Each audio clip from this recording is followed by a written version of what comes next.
ਸਤਿ ਸ਼੍ਰੀ ਅਕਾਲ। ਤੁਸੀਂ ਲੋਕਰਨ ਚੈਨਲ ਪੰਜਾਬੀ ਦੇਖ ਰਹੇ ਹੋ। ਮੈਂ ਤੁਹਾਡੇ ਨਾਲ ਸੁਖਵਿੰਦਰ ਸਿੰਘ। ਕੋਰੋਨਾ ਵਾਇਰਸ ਨੂੰ ਲੈ ਕੇ ਬੜੀ ਤਰ੍ਹਾਂ ਦੀਆਂ ਅਫਵਾਹਾਂ ਉੱਡ ਰਹੀਆਂ। ਡਾਕਟਰਾਂ ਤੇ ਵੀ ਇਲਜ਼ਾਮ ਲੱਗਦੇ ਨੇ।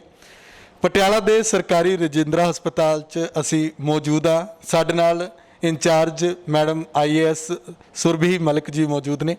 ਉਹਨਾਂ ਤੋਂ ਜਾਣਾਂਗੇ ਕਿ ਗੱਲਾਂ ਇਹ ਉੱਡਦੀਆਂ ਨੇ ਕਿ ਹਸਪਤਾਲ ਦੇ ਵਿੱਚ ਅੰਗ ਕੱਢੇ ਜਾ ਰਹੇ ਨੇ ਮਰੀਜ਼ਾਂ ਦੇ। ਮੈਡਮ, ਕਿਸ ਤਰ੍ਹਾਂ ਦੇਖਦੇ ਹੋ ਕਿ ਇਸ ਗੱਲ ਦੇ ਵਿੱਚ ਕੋਈ ਸੱਚਾਈ ਹੈਗੀ ਕਿ ਮਰੀਜ਼ਾਂ ਦੇ ਅੰਗ ਵੇਚੇ ਜਾ ਰਹੇ ਨੇ ਡਾਕਟਰਾਂ ਵੱਲੋਂ ਜਾਂ ਕੱਢੇ ਜਾ ਰਹੇ ਨੇ? ਇਹ ਇੱਕ ਬਹੁਤ ਹੀ ਇੱਕਦਮ ਝੂਠੀ ਅਫਵਾਹ ਹੈਗੀ ਹੈ ਤੇ ਇਸ ਤਰ੍ਹਾਂ ਦੀ ਕੋਈ ਵੀ ਚੀਜ਼ ਪੋਸੀਬਲ ਹੀ ਨਹੀਂ ਹੈ ਕਿ ਸਰਕਾਰੀ ਹਸਪਤਾਲ ਦੇ ਵਿੱਚ ਹੋ ਜਾਏ। ਪਹਿਲੇ ਤਾਂ ਜਿਹੜੇ ਮਰੀਜ਼ ਦੀ ਡੈਥ ਹੋ ਰਹੀ ਹੈ they are Covid positive deaths. So ਆਪਾਂ ਇੱਕ ਪ੍ਰੋਪਰ ਅਮਲਾ ਚਾਹੀਦਾ ਹੁੰਦਾ ਹੈ ਔਰਗਨ ਹਾਰਵੈਸਟੇਸ਼ਨ के लिए। ਉਹਦੇ ਵਾਸਤੇ ਕੁਝ ਵੈਰੀ ਸਪੈਸੀਫਿਕ ਕੁਆਲੀਫਾਈਡ ਪੀਪਲ ਹੈ ਉਹ ਕਰ ਸਕਦੇ ਨੇ। ਉਹਦੇ ਵਾਸਤੇ ਇੱਕ ਸਟੇਰਾਈਲ ਆਪਰੇਸ਼ਨ ਥੀਏਟਰ ਇਨਵਾਇਰਨਮੈਂਟ ਚਾਹੀਦਾ ਹੁੰਦਾ ਹੈ ਜੋ ਕਿ ਸਾਡੇ MCH ਬਿਲਡਿੰਗ ਜਿੱਥੇ ਕੋਵਿਡ ਦੀ ਵਾਰਡ ਹੈ ਉੱਥੇ ਨਹੀਂ ਹੈ। ਉਹਦੇ ਵਾਸਤੇ ਇੱਕ ਪ੍ਰੋਪਰ ਸਟੋਰੇਜ ਫॉर ਔਰਗਨ ਚਾਹੀਦੀ ਹੁੰਦੀ ਹੈ ਜਿਹੜੇ ਕਿ ਮਤਲਬ ਇਹ ਬਹੁਤ ਮਾੜੀ ਗੱਲ ਹੈ ਕਿ ਜੇਕਰ ਸਾਡੇ ਪੂਰੇ ਬਿਲਡਿੰਗ 8 ਫਲੋਰ ਨੇ, ਸਾਰੇ ਵਾਰਡ ਦੇ ਵਿੱਚ ਪੇਸ਼ੈਂਟਸ ਨੇ, 250 ਡਾਕਟਰ ਰੋਸਟਰ ਦੇ ਵਿੱਚ ਡਿਊਟੀ ਕਰ ਰਹੇ ਨੇ, 250 ਤੋਂ ਵੱਧ ਨਰਸਾਂ ਤੇ ਕਲਾਸ 4 ਅਟੈਂਡੈਂਟਸ ਡਿਊਟੀ ਕਰ ਰਹੇ ਨੇ। ਜੇਕਰ ਕੋਈ ਸੋਚਦਾ ਹੈ ਕਿ ਸਾਰਿਆਂ ਦੇ ਸਾਹਮਣੇ ਉੱਥੇ ਪੇਸ਼ੈਂਟ ਵੀ ਨੇ, ਸਾਰਿਆਂ ਦੇ ਸਾਹਮਣੇ ਉੱਥੇ ਕੋਈ ਅੰਗ ਕੱਢ ਸਕਦਾ ਹੈ ਤੇ ਇਹ ਤਾਂ ਪੋਸੀਬਲ ਹੀ ਨਹੀਂ ਹੈ। ਬਿਲਕੁਲ ਸਰਾਸਰ ਝੂਠੀ ਅਫਵਾਹ ਹੈ। ਇੱਕ ਦੂਜੀ ਗੱਲ ਇਹ ਵੀ ਹੈ ਨਾ, ਇਹ ਵੀ ਕਿਹਾ ਜਾਂਦਾ ਹੈ ਕਿ ਮਰੀਜ਼ਾਂ ਦੀ ਗਿਣਤੀ ਜਿਹੜੀ ਉਹ ਡਾਕਟਰ ਜਾਣਬੁੱਝ ਕੇ ਵਧਾ ਰਹੇ ਨੇ। ਕਹਿੰਦੇ ਕੋਈ ਨਾ ਕੋਈ ਪੈਸਾ ਮਿਲਦਾ। ਮੈਂ ਆਮ ਸੁਣਿਆ ਕਿ ਕਹਿੰਦੇ ਨੇ ਕਿ 3 ਲੱਖ ਰੁਪਇਆ ਮਿਲਦਾ ਜੀ ਜੇ ਮਰੀਜ਼ ਇੱਕ ਭਰਤੀ ਹੁੰਦਾ ਜਾਂ ਉਹਦੀ ਡੈਥ ਤੋਂ ਬਾਅਦ ਵੀ ਕੋਈ ਪੈਸਾ। ਕੋਈ ਇਹੋ ਜਿਹੀ ਗੱਲ ਹੈ? ਐਸੀ ਵੀ ਗੱਲ ਬਿਲਕੁਲ ਝੂਠੀ ਹੈਗੀ ਹੈ। ਹਸਪੀਟਲ ਨੂੰ ਕਦੇ ਵੀ ਇੱਕ ਇਨਸੈਂਟਿਵ ਪਬਲਿਕ ਹੈਲਥ ਨੂੰ ਠੀਕ ਕਰਨ ਵਾਸਤੇ ਜ਼ਰੂਰ ਮਿਲ ਸਕਦਾ ਹੈ ਪਰ ਪਬਲਿਕ ਹੈਲਥ ਨੂੰ ਮਾੜਾ ਕਰਨ ਵਾਸਤੇ ਕਿਸੇ ਵੀ ਹਸਪੀਟਲ ਨੂੰ ਕੋਈ ਵੀ ਇਨਸੈਂਟਿਵ ਕਦੇ ਨਹੀਂ ਮਿਲ ਸਕਦਾ। ਤੇ ਇੱਥੇ ਸਾਡੇ ਕੋਲ ਅੱਜ ਤੱਕ 1500 ਤੋਂ ਵੱਧ ਪੇਸ਼ੈਂਟਸ ਐਡਮਿਟ ਰਹੇ ਹਨ। ਜੇਕਰ ਇਹ ਅਫਵਾਹ ਜੇਕਰ ਇਹ ਗੱਲ ਸੱਚ ਹੁੰਦੀ ਤੇ ਅੱਜ ਤਾਂ hospital wood have been very rich.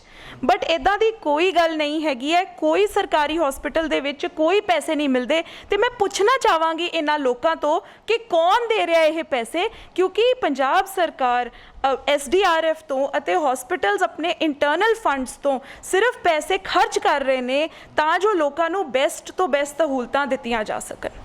ਹਸਪਤਾਲ ਦੇ ਵਿੱਚ ਕੀ ਹੈ? ਲੋਕ ਡਰਦੇ ਕਿਉਂ ਨੇ ਫਿਰ ਹਸਪਤਾਲ ਆਉਣ ਦੇ ਵਿੱਚ? ਉਹ ਕਹਿੰਦੇ ਨੇ ਕਿ ਡਾਕਟਰ ਕਿਤੇ ਨਾ ਕਿਤੇ ਉਹ ਪਹਿਲਾਂ ਤਾਂ ਰੱਬ ਮੰਨਦੇ ਸੀ ਡਾਕਟਰਾਂ ਨੂੰ, ਹੁਣ ਡਰ ਇੱਕ ਪੈਦਾ ਹੁੰਦਾ। ਜੇ ਤੁਸੀਂ ਘਰ ਜਾ ਕੇ ਡਾਕਟਰ ਲੋਕਾਂ ਦਾ ਚੈੱਕਅਪ ਵੀ ਕਰਨ ਜਾਂਦੇ ਹੋ ਨਾ ਕੋਵਿਡ ਲਈ, ਤਾਂ ਵੀ ਲੋਕ ਡਾਕਟਰਾਂ ਨੂੰ ਜਿਹੜਾ ਉਹ ਚੰਗਾ ਨਹੀਂ ਸਮਝ ਰਹੇ, ਸਿਹਤ ਕਰਮੀਆਂ ਨੂੰ।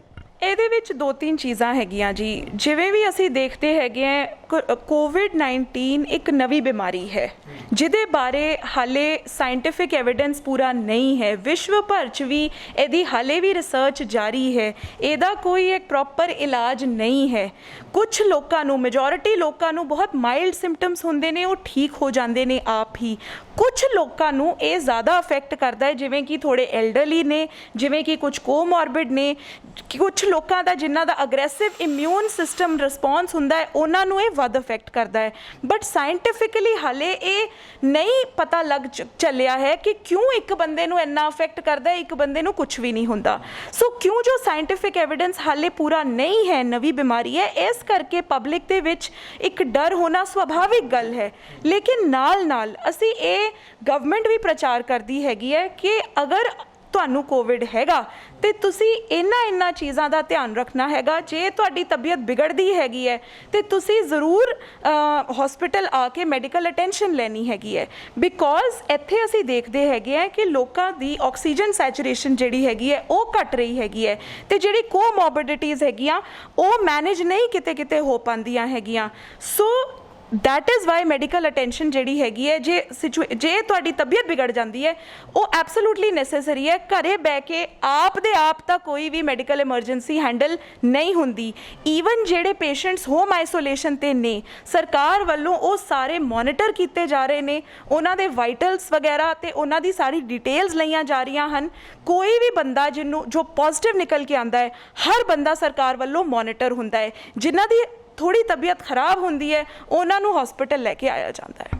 ਹਸਪੀਟਲ ਤਾਂ ਲਿਆਂਦਾ ਜਾਂਦਾ, ਪਰ ਮੈਡਮ ਇੱਥੇ ਦੱਸੋ ਨਾ ਕਿ ਜਦੋਂ ਹਸਪਤਾਲ ਲਿਜਾਣ ਦੇ ਲਈ ਤੁਹਾਡੀ ਟੀਮ ਜਾਂਦੀ ਹੈ, ਫਿਰ ਲੋਕ ਵਿਰੋਧ ਕਿਉਂ ਕਰ ਰਹੇ ਨੇ? ਅਫਵਾਹਾਂ ਕਰਕੇ ਵਿਰੋਧ ਕਰਦੇ ਨੇ ਕਿ ਕੁਝ ਇਹਦੇ ਵਿੱਚ ਕੋਈ ਮਾੜੀ ਮੋਟੀ ਤਾਂ ਸੱਚਾਈ ਹੋਣੀ ਨਾ, ਕਿ ਹਸਪਤਾਲ ਦੇ ਵਿੱਚ ਕੋਈ ਬਦਸਲੂਕੀ ਕਰਦੇ ਹੋਣੇ ਡਾਕਟਰ, ਜਾਂ ਕਿਸੇ ਤਰੀਕੇ ਦੀ ਕੇਅਰ ਨਹੀਂ ਕਰਦੇ ਹੋਣੇ?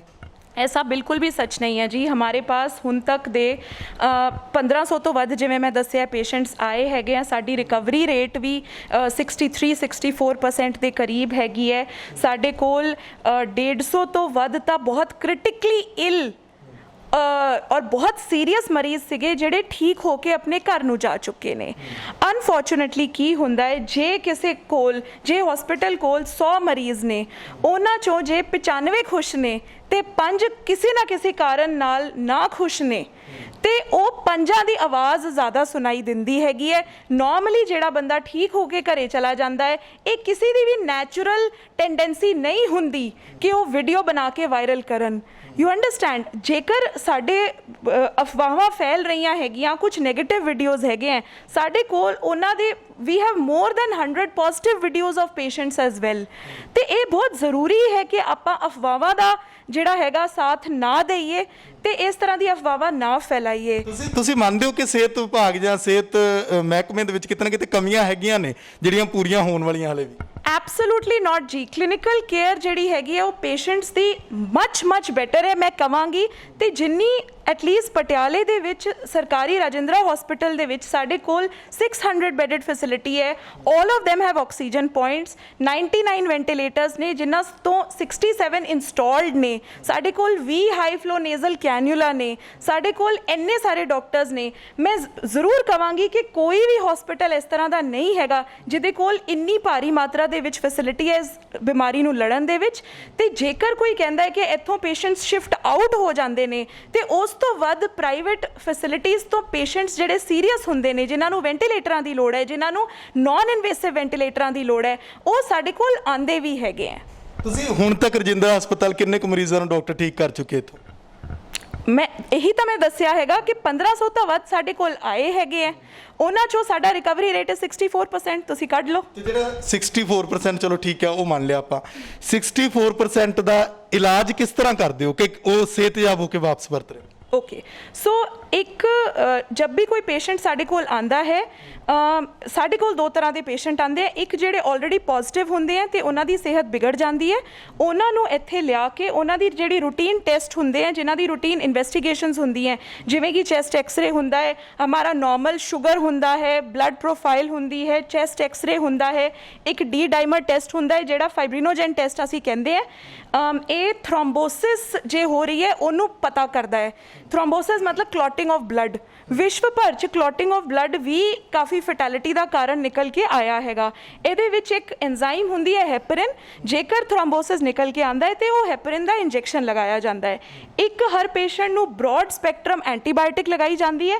ਜੋ ਬਹੁਤ ਜ਼ਿਆਦਾ ਹਾਈਪੋਕਸਿਕ ਹੁੰਦੇ ਹੈ ਉਹਨਾਂ ਨੂੰ ਇੱਕ ਸਟੀਰੋਇਡ ਲਗਾਈ ਜਾਂਦੀ ਹੈ।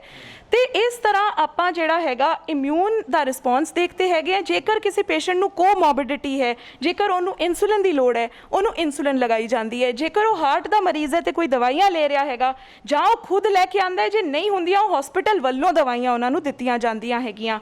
ਇਸ ਦੇ ਨਾਲ ਦਿਨ ਦੇ ਵਿੱਚ 3 ਵਾਰ, ਇੱਕ ਦਿਨ ਦੇ ਵਿੱਚ 3 ਵਾਰੀ ਹਰ ਪੇਸ਼ੈਂਟ ਦੇ ਵਾਈਟਲਸ ਲਏ ਜਾਂਦੇ ਹਨ, ਜਿਹੜਾ ਕਿ ਕੰਟਰੋਲ ਰੂਮ ਦੇ ਵਿੱਚ ਜਾਂਦੇ ਹਨ ਅਤੇ ਡਾਕਟਰਾਂ ਕੋਲ ਜਾਂਦੇ ਹਨ। ਜਿਵੇਂ ਕਿ ਪਲਸ ਰੇਟ, SpO2 ਮਤਲਬ oxygen saturation, respiratory rate, temperature ਇਤਿਆਦਿ।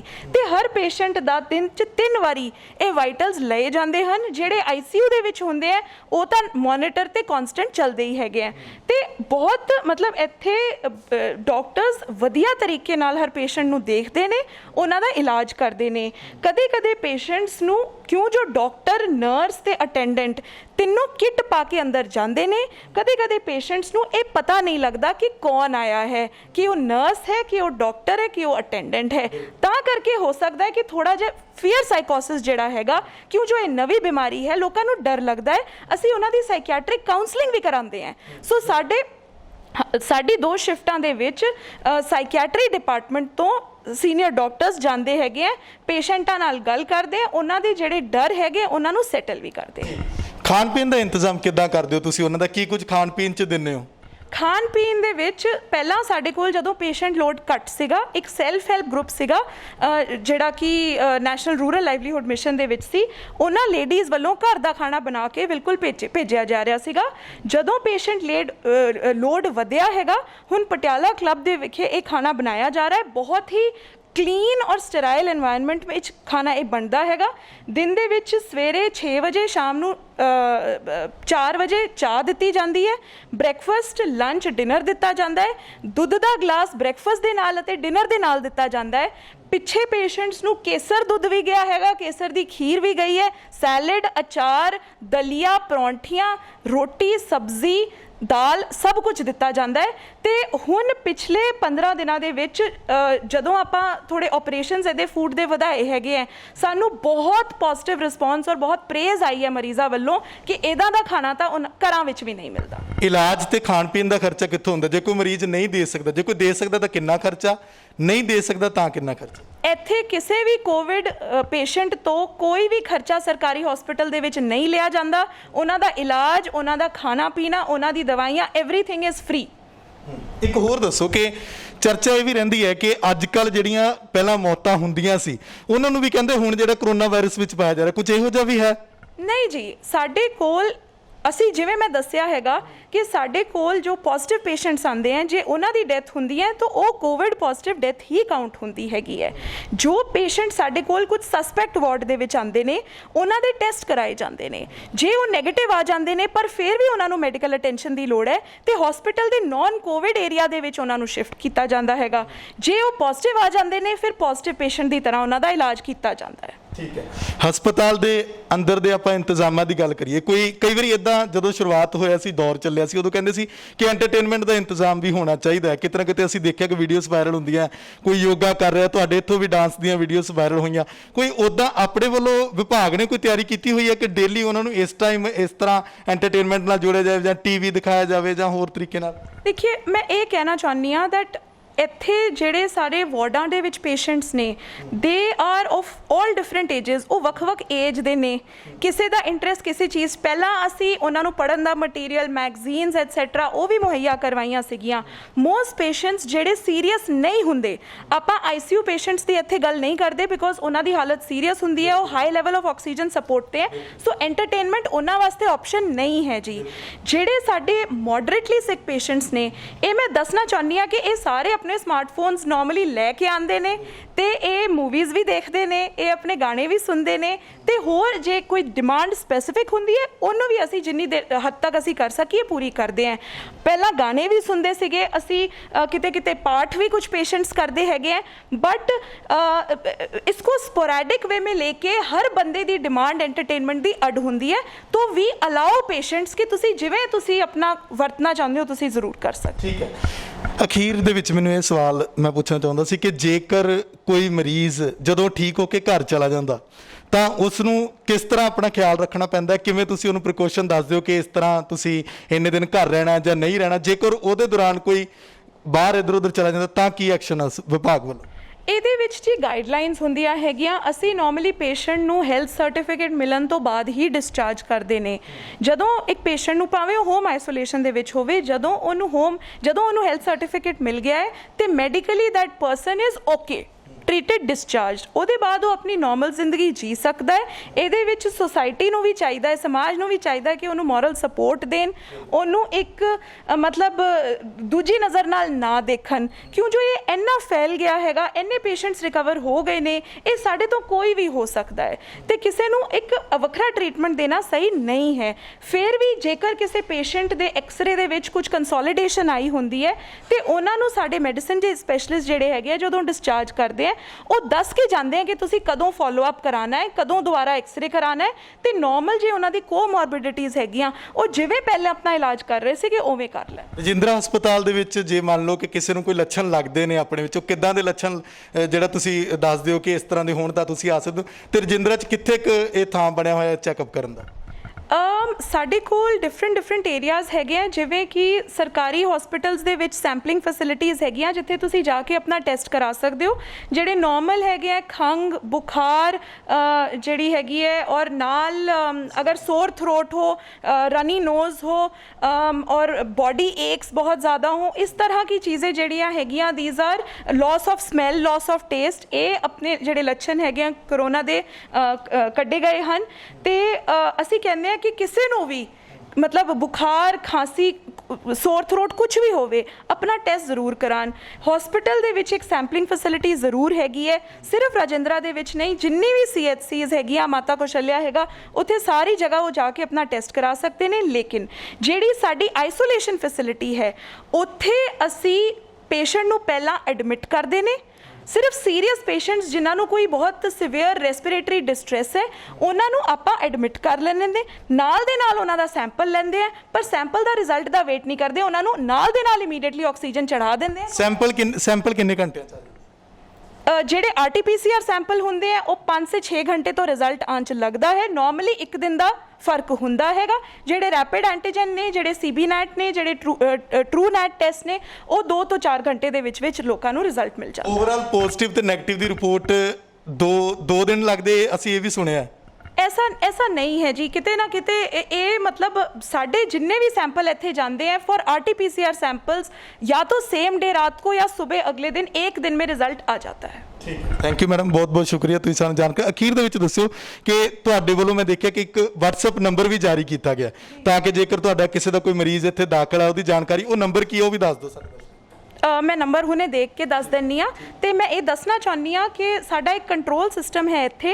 ਇਹ ਸਿਰਫ ਪਟਿਆਲਾ ਵਿਖੇ ਰਾਜਿੰਦਰਾ ਹਸਪੀਟਲ ਤੋਂ ਸ਼ੁਰੂਆਤ ਹੋਈ ਸੀ, ਕਿਉਂ ਜੋ ਇੱਥੇ ਪੇਸ਼ੈਂਟ ਲੋਡ ਬਹੁਤ ਜ਼ਿਆਦਾ ਸੀ, ਤੇ ਇਸ ਕਰਕੇ ਆਪਾਂ ਆਪਣੇ ਯੰਗ ਡਾਕਟਰਸ ਨੂੰ ਕੰਟਰੋਲ ਰੂਮ 'ਚ ਬਿਠਾ ਕੇ, ਜਿਹੜੇ ਆਪਾਂ ਵਾਈਟਲਸ ਲੈਂਦੇ ਹੈਗੇ ਆ, ਦਿਨ 'ਚ ਇੱਕ ਵਾਰ ਉਹਨਾਂ ਦੇ ਰਿਸ਼ਤੇਦਾਰਾਂ ਨੂੰ ਫੋਨ ਕਰਕੇ ਪੇਸ਼ੈਂਟ ਦਾ ਸਟੇਟਸ ਦੱਸਦੇ ਸੀਗੇ, ਤੇ ਨਾਲ ਦੇ ਨਾਲ ਉਹੀ ਨੰਬਰ 'ਤੇ ਸਾਨੂੰ ਹੋਰ ਪੇਸ਼ੈਂਟ ਦੇ ਰਿਸ਼ਤੇਦਾਰਾਂ ਦੇ ਇਨਕਮਿੰਗ ਕਾਲਸ ਵੀ ਆਉਂਦੀਆਂ ਸੀਗੀਆਂ। ਕੋਈ ਇਸ਼ੂਜ਼ ਜੇਕਰ ਹੁੰਦੇ ਸੀਗੇ, ਉਹਨਾਂ ਨੂੰ ਅਸੀਂ ਰਿਜ਼ੋਲਵ ਕਰਾਉਂਦੇ ਸੀ। ਮੈਮ ਬਹੁਤ ਬਹੁਤ ਸ਼ੁਕਰੀਆ। ਸੋ ਸਾਡੇ ਨਾਲ ਮੌਜੂਦ ਸਨ ਪਟਿਆਲਾ ਦੇ ਸਰਕਾਰੀ ਰਜਿੰਦਰਾ ਹਸਪਤਾਲ ਦੇ incharge IAS madam Surbhi Malik, ਜਿਨ੍ਹਾਂ ਨੇ ਦੱਸਿਆ ਕਿ ਕਿਸ ਤਰੀਕੇ ਦੇ ਨਾਲ ਅਫਵਾਹਾਂ ਤੋਂ ਬਚਣ ਦੀ ਜ਼ਰੂਰਤ ਹੈ। ਕੋਈ ਇਹ ਨਹੀਂ ਕਿ ਇੱਥੇ ਅੰਗਾਂ ਦੇ ਨਾਲ ਜਿਹੜਾ ਉਹ ਛੇੜਛਾੜ ਕੀਤੀ ਜਾਂਦੀ ਹੈ ਜਾਂ ਕੱਢ ਲਏ ਜਾਂਦੇ ਨੇ ਜਾਂ ਵੇਚੇ ਜਾਂਦੇ ਨੇ, ਇਹੋ ਜਿਹਾ ਕੁਝ ਨਹੀਂ ਹੈਗਾ। ਤੁਸੀਂ ਹਸਪਤਾਲ ਦੇ ਵਿੱਚ ਜੇਕਰ ਤੁਹਾਡੇ ਨਜ਼ਦੀਕ ਜਾਂ ਤੁਹਾਨੂੰ ਕੋਈ ਲੱਛਣ ਲੱਗਦੇ ਨੇ, ਤੁਸੀਂ ਆ ਕੇ ਨਾਰਮਲੀ ਚੈੱਕਅਪ ਕਰਾਓ, ਤੁਹਾਡੀ ਰਿਪੋਰਟ ਆਏਗੀ। ਨੰਬਰ ਜਿਹੜਾ ਅਸੀਂ ਕਹਿ ਰਹੇ ਸੀ, ਤੁਸੀਂ WhatsApp ਦੇ ਜ਼ਰੀਏ ਜਾਣਕਾਰੀ ਲੈ ਸਕਦੇ ਹੋ।